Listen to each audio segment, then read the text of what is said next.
There are questions that change everything, not long questions, not complicated ones. Sometimes it's a single sentence, asked at the right moment, by the right person, in the right room. And the answer to that question, or the failure to answer it, decides what happens next to a human being's life. I've spent a long time thinking about how justice actually works. Not how it's supposed to work in theory, not the idealized version of it. How it works in practice, in real rooms, with real people, on days when someone is frightened and someone else holds all the apparent power. And what I keep coming back to is this: the difference between a just outcome and an unjust one is very often not a matter of law. The law is frequently on the right side. The difference is whether anyone asks the question that unlocks it. This is the story of a woman named Renata Cruz, a single mother. A woman who was handed an eviction notice on a Tuesday afternoon and told she had to be out in 5 days. A woman who had done nothing wrong. And the judge who asked her one question that unraveled everything the other side had spent weeks constructing. Stay with this, because it doesn't go the way you might expect. Renata Cruz was 37 years old. She worked as a medical billing specialist for a regional healthcare group. Desk work, detailed, requiring concentration, the kind of job that doesn't get glamorized but keeps systems running. She made decent money for the area. Not comfortable money, not the kind that produces any cushion, but decent. She had been at the same company for 6 years and had a good record there. She had one daughter, Maya, 9 years old, with a gap between her front teeth and a very strong opinion about which books were worth reading and which ones weren't.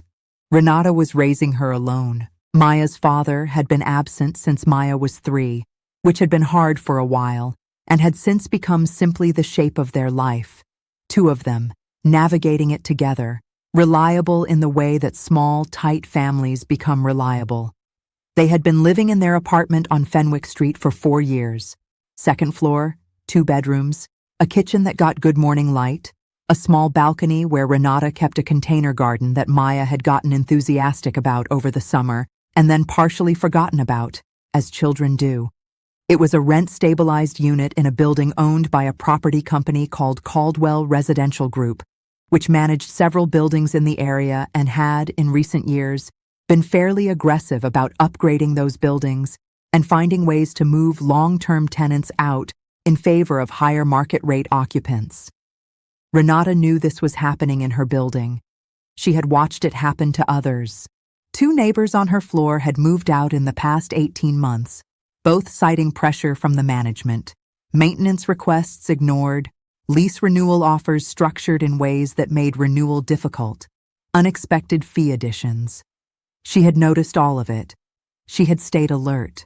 She had also, as it turned out, kept records, emails, letters, maintenance requests, with dates and response timelines. She had a folder on her computer and a physical folder in her kitchen drawer. She kept these things the way a person keeps them when they understand, at some level, that they may eventually need them. That was going to matter. The eviction notice arrived on a Tuesday in February. It was formal, correctly formatted, bearing the letterhead of Caldwell Residential Group and a date stamp from their legal department. It cited 2 grounds for eviction. The first was a claim of non-payment of rent, specifically that Renata had failed to pay 3 months' rent, November, December, and January.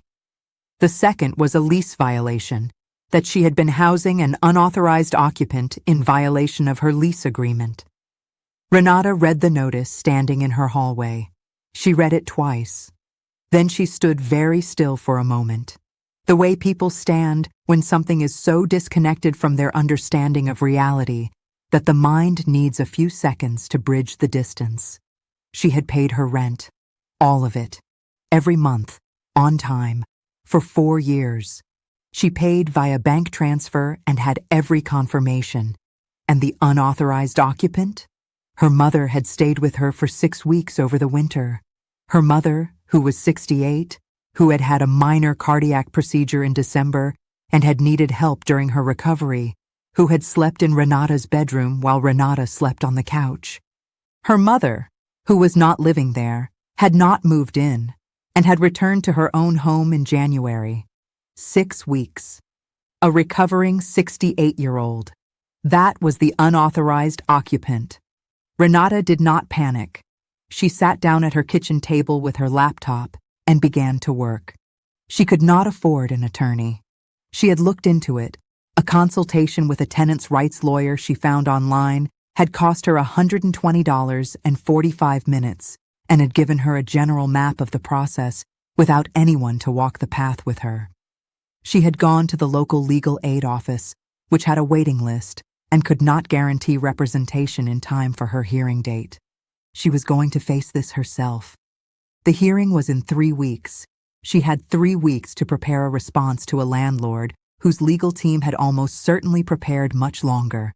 She pulled out her folder. She pulled up her bank records. She printed her rent payment confirmations, every month, clean, time-stamped, with the receiving account details matching Caldwell Residential Group's registered payment address. 12 payments over the past year, 48 over 4 years. She documented her mother's stay. She had the discharge paperwork from her mother's hospital procedure. She had text messages from those weeks. She had her mother's address on file with the state, her permanent documented address, unchanged. She had receipts from the pharmacy runs she'd made for her mother during that period, receipts that showed she was buying medication for someone else.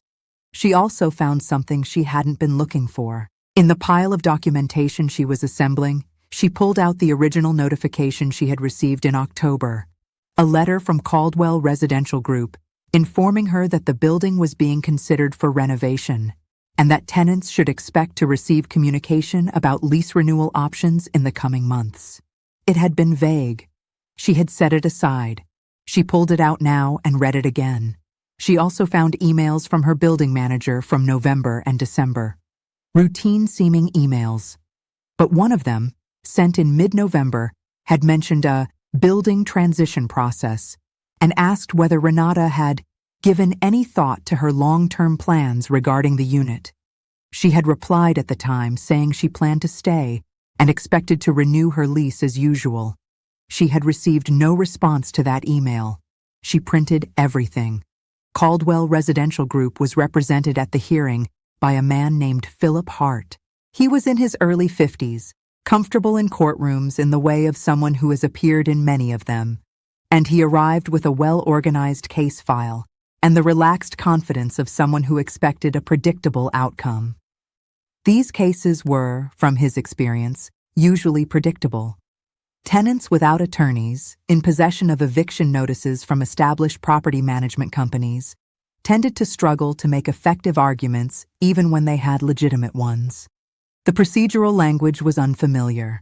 The burden of presentation was difficult, and the sheer weight of having a professional legal team across the table had a way of making self-represented respondents hesitate, rush, or miss the key points entirely.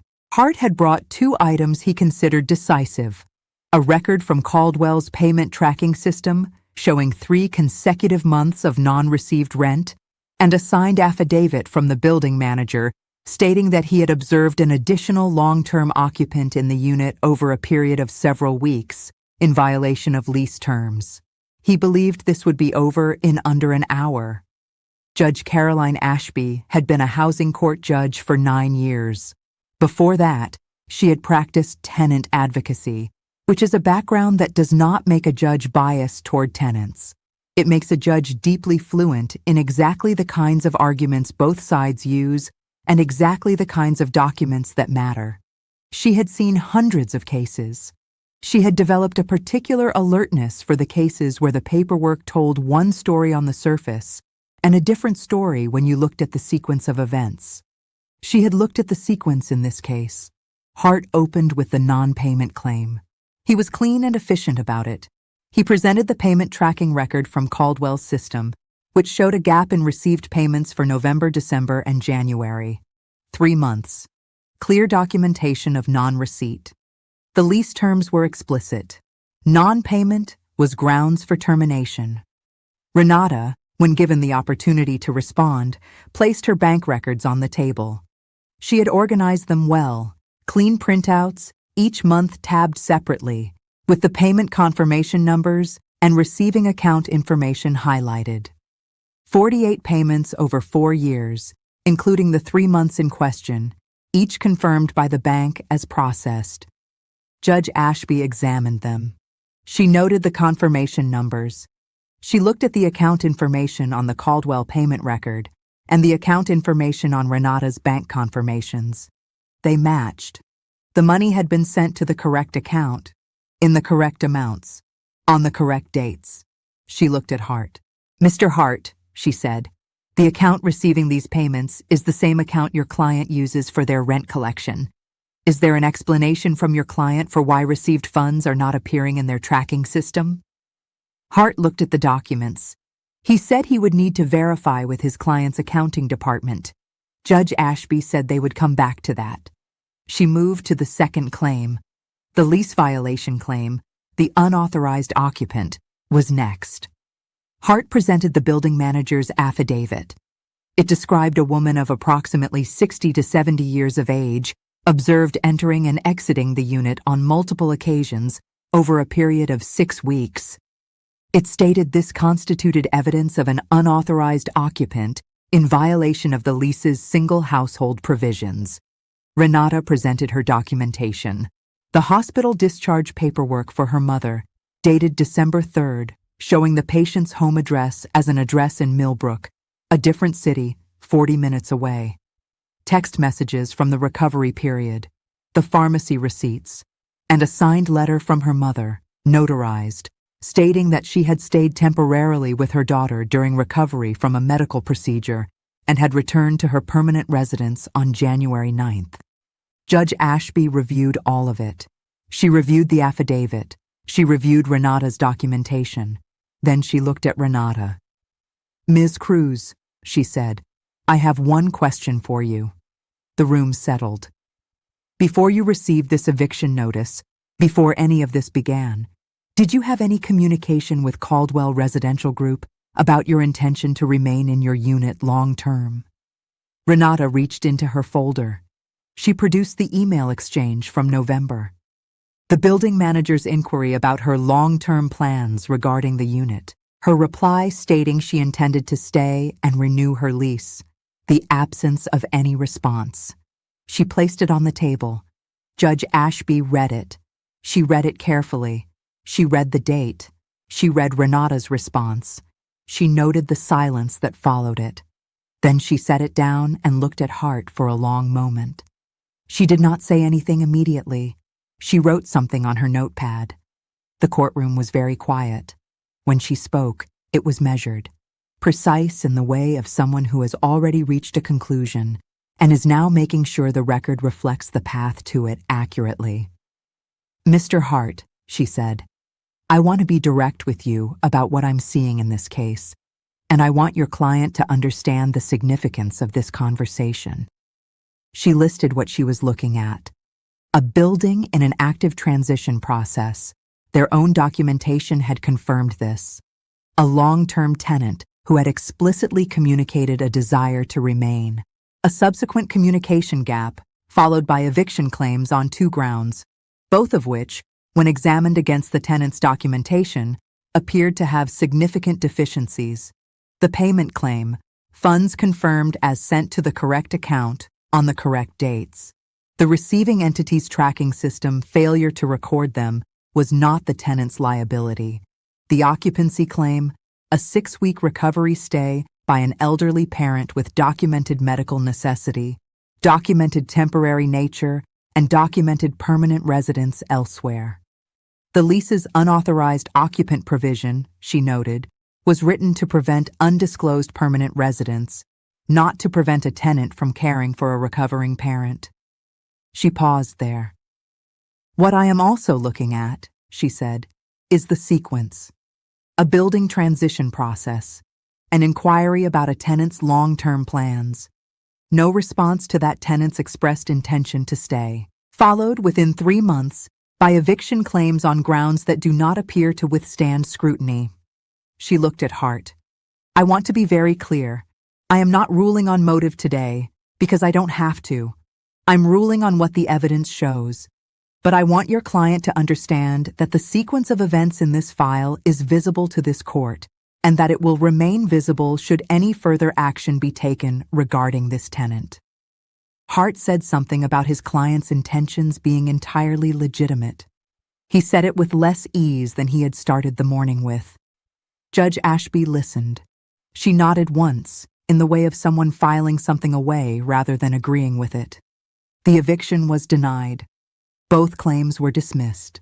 The non-payment claim, because Renata's documentation of timely, correctly routed payments was clear and uncontested by any actual bank evidence, only by an internal tracking system discrepancy that Caldwell had not explained and could not explain in real time.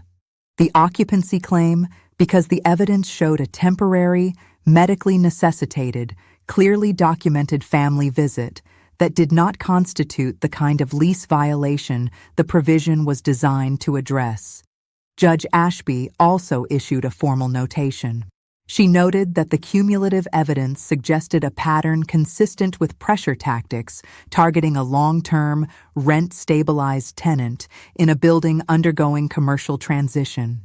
She noted this without characterizing it as proven misconduct. She was careful and precise about the distinction, but she put it on the record, clearly, in language that would travel with this case should anyone else ever need to look at it. She also advised Renata, before she left the courtroom, to retain copies of all her documentation and to be aware of her rights under the city's tenant protection statutes, which she listed by name and provision. Renata wrote them down. Her handwriting, under the table where no one could see it, was slightly unsteady. She wrote them down anyway. Philip Hart left the building briskly. He had a call to make. The call would be uncomfortable, because explaining to a client that a case you considered procedurally reliable has not only failed, but has generated a court notation that could complicate future proceedings requires a specific kind of professional language, the kind that accounts for outcomes without dwelling on them. Renata sat in the courthouse corridor for a few minutes. She had Maya's school pickup in 2 hours. She had a work call at 4. She had a container garden on a balcony she was going to go home to.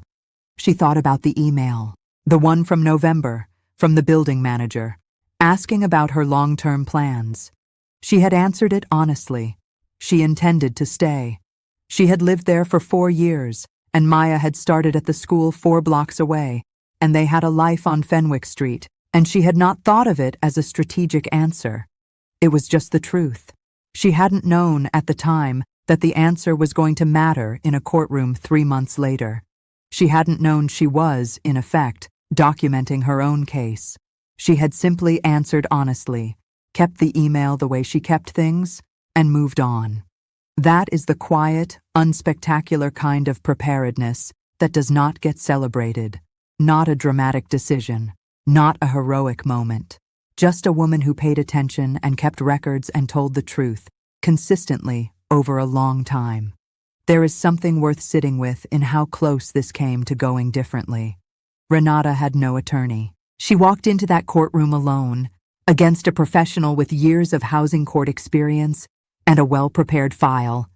If she had not printed her bank confirmations, if she had not kept the November email, if she had not requested the notarized letter from her mother, if any one of those pieces was missing, not all of them, just one, the presentation would have had gaps. And in a courtroom where the other side is looking for gaps, a gap is an invitation. She brought everything, and she organized it well, and she answered the judge's question with a document rather than a defense, which is the most effective thing you can do in a room where evidence outweighs argument. But there is also Judge Ashby's question, because the question changed the frame. Hart's case, as presented, was a payment dispute and an occupancy dispute. 2 separate issues, 2 separate claims, both appearing on the surface to be straightforward. Without the question, the morning might have proceeded as 2 discrete examinations of evidence, one for each claim, decided on the strength of documentation alone. The question made it one story. What happened before the eviction? What was the sequence? And the sequence, once surfaced, told a different story than two independent claims. It told the story of a system working the way systems sometimes work when they are being used to produce an outcome that the front-facing paperwork is designed to obscure. Judge Ashby saw it, not because she was looking for wrongdoing, because she was looking at the full picture, because she asked the question that required someone to show her the email from November, and the email from November changed what everything else meant. That is what good judicial practice looks like, not dramatic revelation, not theatrical confrontation. A question, a document, a careful notation for the record, and then the next case. 2 months after the hearing, Renata received a lease renewal offer from Caldwell Residential Group. The terms were standard. The process was routine. There were no unusual conditions, no fee additions, no vague language about building transitions. She signed it. She also, in the weeks after the hearing, connected with the tenant advocacy organization that Judge Ashby had mentioned in passing as a resource. She attended 2 of their community meetings, initially to understand her own rights better, and then because she found she had things to say that were useful to other people in the room, other tenants in similar buildings, facing similar pressures, who did not know they could keep records, did not know that payment confirmations were evidence, did not know that a building manager's casual email about long-term plans was something worth saving. She was not an activist. She did not characterize herself that way. She was a medical billing specialist who had learned something through difficulty and found that the knowledge was transferable. Maya, who knew in broad terms what had happened, that there had been a problem with their apartment and her mother had handled it, asked her once how she had known what to do. Renata thought about it for a minute. She said she hadn't known exactly. She had paid attention. She had kept things. She had shown up and answered the questions honestly and hoped that the truth was enough. Maya thought about that. She said it sounded like a good strategy. Renata said she supposed it was. The truth of what happened on Fenwick Street is not a story about a dramatic villain. Caldwell Residential Group was not running a criminal enterprise. Philip Hart was not corrupt. They were doing what property companies and their attorneys often do in competitive real estate markets, looking for legal pathways to achieve business objectives. The line between aggressive strategy and improper conduct is sometimes thin, and whether the line was crossed here was never definitively adjudicated. What was adjudicated was simpler. The claims did not hold up. The documentation showed what it showed. The sequence was visible. And the sequence being visible is, in many ways, the entire story. Because here is what we know about how these situations usually resolve when a tenant has no attorney, no documentation, and no framework for understanding what is happening to them. The claims land. The procedural language overwhelms. The weight of having a professional legal team across the table produces hesitation, missed points, incomplete responses. The case resolves in favor of the side that showed up more prepared. And a woman and her daughter move out of an apartment they had every right to stay in, and that becomes one quiet number in a statistic that nobody looks at closely. That's the story that doesn't get told. Not because it's hidden, because it happens without drama, without notation, without anyone asking the question that changes the frame. It happens routinely, in housing courts all over the country, on days that pass without record. What happened to Renata Cruz is notable, not because it's unusual for the truth to be on a tenant's side. It's notable because the truth was seen, because someone was in the room who asked why the sequence looked the way it did, because the answer to that question was a document that had been sitting in a kitchen drawer for 3 months. What does justice require? At its simplest, and this case is, at its simplest, a good place to look for that, it requires that the full picture be visible. Not the summary, not the presenting claim, the sequence, the context, the question of what happened before the thing that is being adjudicated happened. Courts deal in evidence. That is appropriate. But evidence is never just a pile of documents. Evidence is a story that those documents are telling, and the story depends on how you read them, in what order, and whether you ask the question that reveals what the sequence actually means. Judge Ashby asked that question because it was the right question. Because the file looked a certain way when you paid attention to it, and paying attention to it was the job. Because 9 years on the bench had given her a fluency in the language of housing cases that allowed her to recognize when a pattern was present even before she could name it. And Renata Cruz answered it because she had been paying attention too. For a different reason, from a different kind of experience. The experience of a woman who had watched her neighbors leave one by one, who had read the letters carefully, who had kept the emails because something in her said they might matter. 2 people paying attention. The outcome was what it should have been. That is not a guaranteed thing. It should be a guaranteed thing, that when you pay your rent and tell the truth and show up with your documentation, the outcome is what it should be. But the guarantee depends on the question being asked. It depends on the full picture being visible. It depends on someone looking. Renata's container garden had a rough winter, as container gardens in cold climates tend to. The basil didn't survive. The parsley came back thin. But in the spring, with Maya's renewed interest and some better soil, it recovered. By May, it was producing more than the 2 of them could use. Maya brought herbs to her teacher, who seemed genuinely pleased. Renata kept the extras in a small bag on the kitchen counter and used them daily. A small, living, very ordinary thing on a balcony on Fenwick Street. They were still there. That's the part that matters. Not the hearing, not the notation, not the sequence of events documented for the record. The part that matters is that they were still there. In the apartment with the morning light in the kitchen and the school 4 blocks away and the life they had built on that street over 4 years. They were still there because one question was asked. Because a folder existed in a kitchen drawer. Because a woman had paid attention and kept records and showed up alone in a courtroom and answered honestly when asked. And because whatever machinery had been set in motion to remove them met, in that courtroom, something it could not move past. The truth, laid out on a table, in order. That's all it was. And it was enough.